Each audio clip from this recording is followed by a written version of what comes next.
Hi everybody, my name is Kelsey. Today I'm going to show you how to thread the bobbin and the needle for a PE800 Brother embroidery machine. I apologize for the hoarseness. I've just gotten over a round of bronchitis. So let's get started. I got to turn this camera around, so just give me a moment. Here's our machine. We're all turned on. I've taken the thread out to show you. So the first thing we're going to do is look over here at our panel.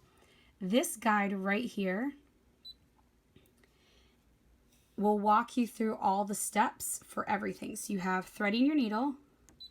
It gives you 16 steps, and it actually will show you exactly what you're doing.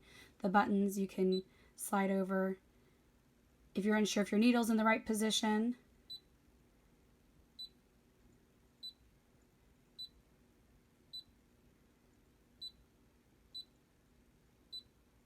I'm going through these fast, I apologize, but I'm going to show you guys actually how it goes.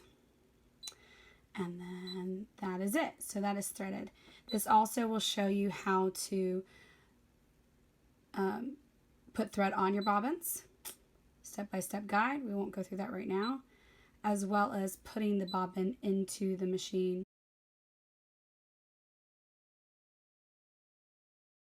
Something that's important with the bobbin is the type that you get. So here's a little clear one. I'm going to use colored ones because they're a little easier to see. So I got this colored bobbin here, pretty pink. And I'm going to compare it to you guys. I'm going to compare it to what a regular sewing machine bobbin tends to look like. All right, so seems like it's the same. Okay, if you stack them on top of each other, they line up. So they seem like they'd be the same, but what gets you is that. So let me set them side by side so you can see. Okay, so for the embroidery machine, see how that one fits inside it? This bobbin is too small in height. So when this goes down into your machine, it's not going to catch properly because it's not high enough up. So all the embroidery machines, or at least the Brothers, come with this cool little thing. And this will adjust the spacing. So if for some reason you cannot find the correct bobbins that have the right height, you can put this in and use a regular bobbin. But just don't forget, because it will not thread properly. You'll have breakage. You'll have lots of tangles on the back for sure. So that's a nice little addition. And it just, I'll show you. Take this piece off. Here we go. It's just going to set right down into the bottom of that. And then you can sit your smaller one right on top of it. Obviously, I'm not threading that. I've got a cover on it.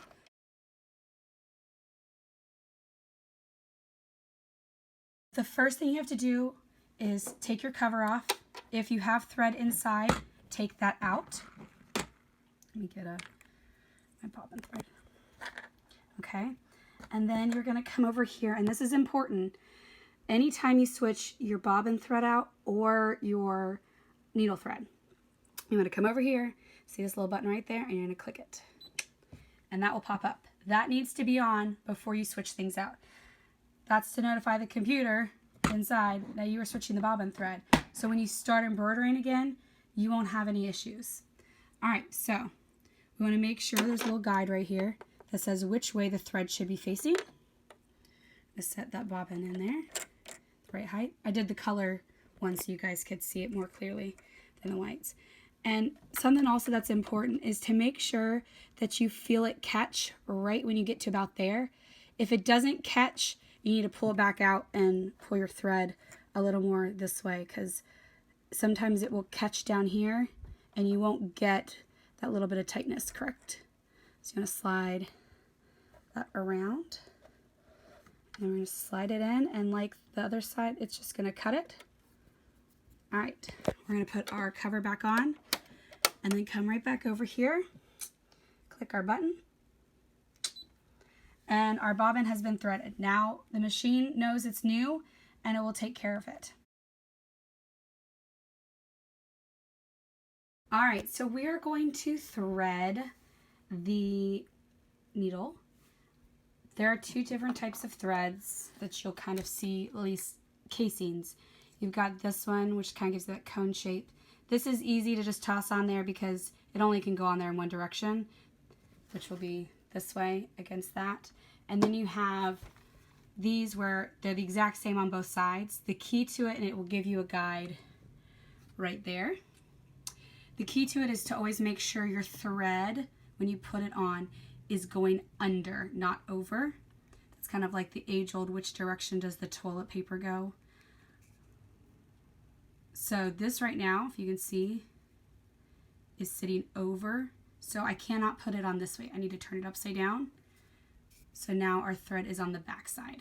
So it's going to be threading underneath this way. And like I said, there's a guide that shows you right there. So we're not going to use that thread right now.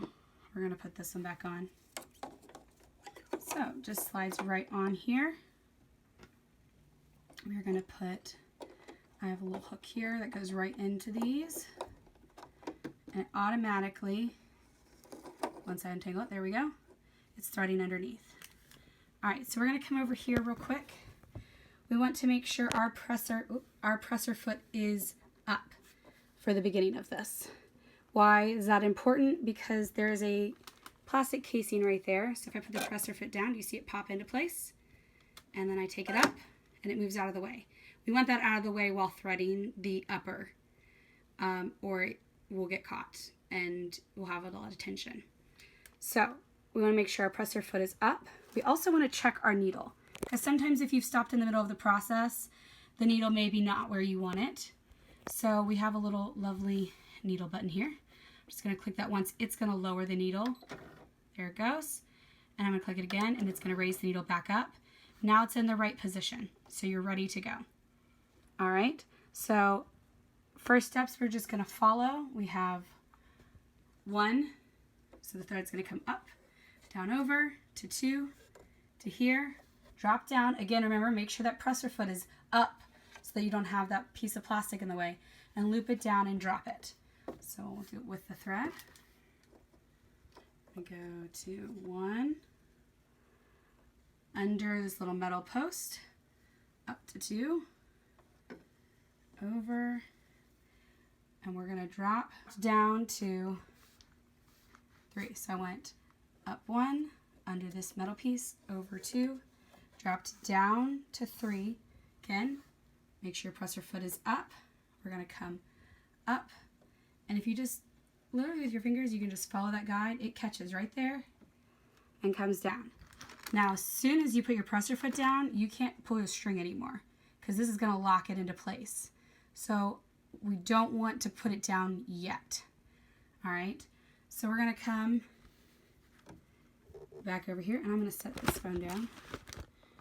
All right, just for a second while I thread this next part. Hopefully you guys can see this. I can't do it with one hand. I tried. All right, so you're going to come down right here. There's a slight little line bar above your needle under the 6, and we're just going to take the thread and pop it right in there, right into the hook right there, and come and listen for 7.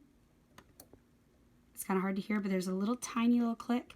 We're going to come to the side, and it will cut off the extra thread. All right, before you hit the threader button, which is right here, we want to do 2 steps. Okay, can't see my fingers. 2 steps. The first step is we're going to come back over to our board, and like we did with the bobbin, we're going to click this button. That again is letting the machine know that we are redoing the threading.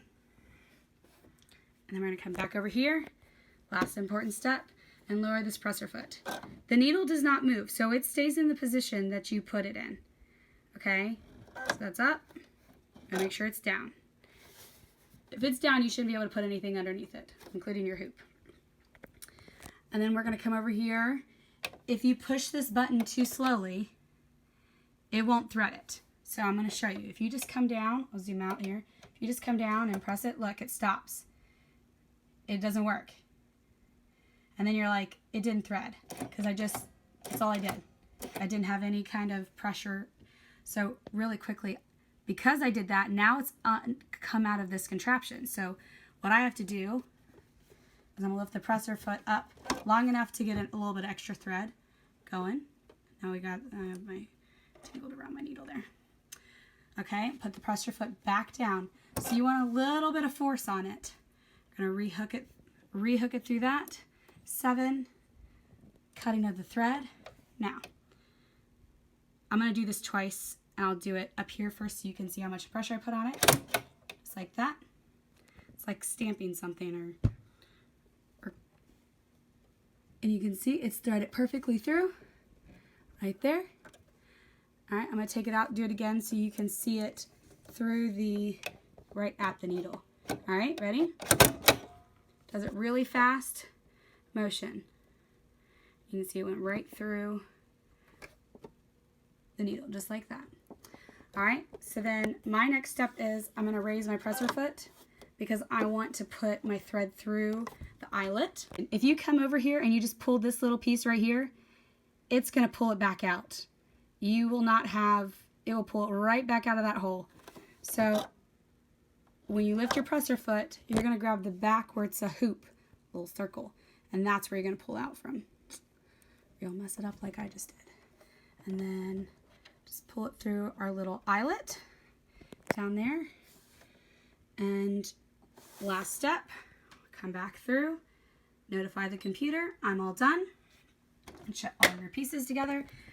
And now you're ready to embroider. You gotta put your hoops on, stabilizers, all those things, and obviously lower your presser foot when you're ready. So I hope this helps everybody. If anybody has any other questions or wants any other tutorials on how to do things, please let me know. Hopefully I'll have more of a voice then. So thank you so much and have a great day.